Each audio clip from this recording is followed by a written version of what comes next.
नमस्कार दोस्तों, कहानियाँ विद चतु चैनल में आपका दिल से स्वागत है। प्रिय दर्शकों, आपने अभी तक हमारे चैनल कहानियाँ विद चतु को सब्सक्राइब नहीं किया है, तो कृपया चैनल को सब्सक्राइब जरूर कर दीजिए और वीडियो को अंत तक जरूर देखें। शायद हो सकता है कि इस कहानी से आपके जीवन में कुछ बदलाव आ सके। तो बिना देर किए कहानी की शुरुआत करते हैं। बहुत समय पहले की बात है। वैकुंठ धाम में विष्णु भगवान और माता लक्ष्मी का निवास था। एक दिन माता लक्ष्मी ने भगवान विष्णु से 3 ऐसे प्रश्न पूछे जो स्त्रियों के जीवन और उनके भाग्य से जुड़े हुए थे। माता लक्ष्मी ने कहा, स्वामी, मैं एक बात समझना चाहती हूँ। मुझे बताइए, कौन सी स्त्रियों को पुत्र प्राप्ति नहीं होती?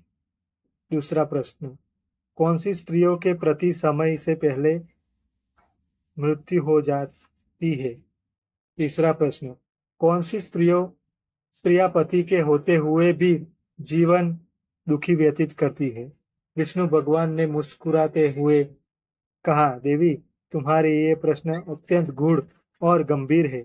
इनके उत्तर केवल एक कहानी के माध्यम से ही समझाए जा सकते हैं। सुनो, मैं तुम्हें एक कथा सुनाता हूँ।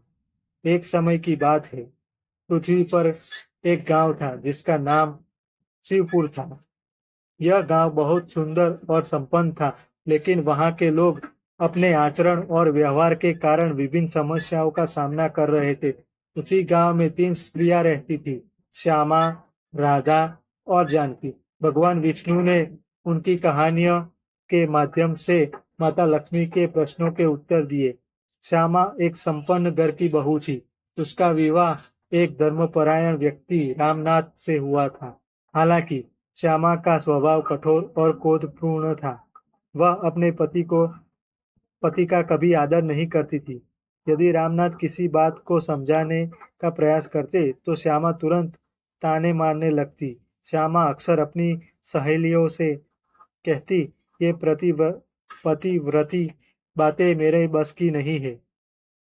मैं अपने मन की सुनूंगी, कोई मुझे रोक नहीं सकता।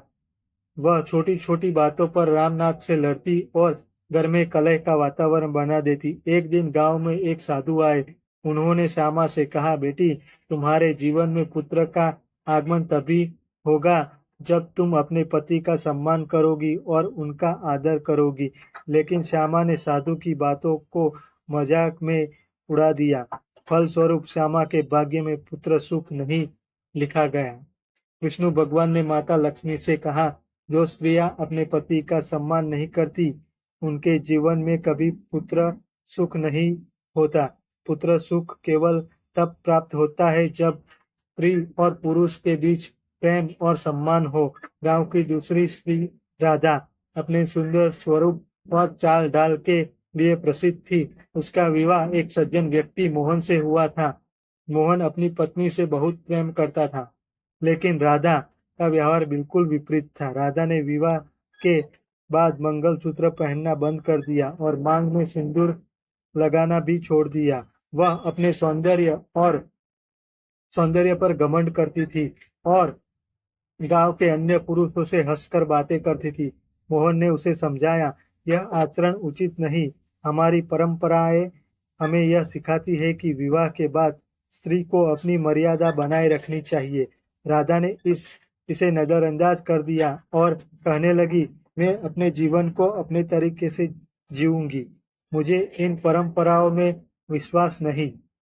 कुछ समय बाद मोहन बीमार पड़ गया। उसकी बीमारी का कारण राधा का अनादर पूर्वक व्यवहार और उसके गलत आचरण थे। मोहन ने समय से पहले ही प्राण त्याग दिए।